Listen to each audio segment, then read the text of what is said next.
आता एक महत्त्वाची बातमी आहे। वाशी टोल नाक्यावरती वाहतूक कोंडी झाली आहे। वाहनांच्या लांबच लांब रांगा लागलेल्या आहेत, त्यामुळे प्रवासी हैराण झालेले आहेत। वाशी टोल नाक्यावरती वाहतूक कोंडीमुळे प्रवासी हैराण झालेले आहेत। मुंबईकडे येताना त्यांना मोठा त्रास सहन करावा लागतोय। ही दृश्य आपण पाहतोय। वाशी टोल नाक्यावरती अशा प्रकारे वाहनांच्या लांबच लांब रांगा लागलेल्या आहेत। माझे सहकारी योगेश माने या संदर्भातली माहिती देत आहेत। योगेश, काय परिस्थिती आहे नेमकी वाशी टोल नाक्यावरती? तृप्ती, आपण पाहिलं तर जो वाशी टोल नाका आहे तो आधीपासूनच खूप जाम दिसतोय आणि जवळपास पुढे किती किलोमीटर पर्यंत असा जाम आहे हा सांगता येत नाहीये। जी माहिती मिळते त्यानुसार पोलिसांनी काही बॅरिकेडिंग केलेलं आहे मोठ्या प्रमाणात। आज शनिवार आणि रविवार आहे, आपल्याला माहिती मनोज जरांगे पाटलांचं आंदोलन मुंबईच्या आझाद मैदानमध्ये सुरू आहे।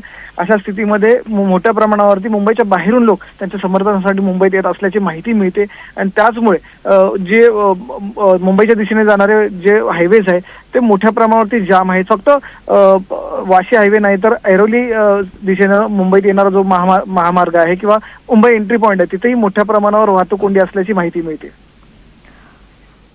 धन्यवाद योगेश या संपूर्ण सविस्तर माहिती करता। तर वाशी टोल नाक्यावरती मोठी वाहतूक कोंडी लागली झालेली आहे आणि मोठ्या वाहनांच्या रांगामुळे प्रवाशांना त्रास सहन करावा लागतोय।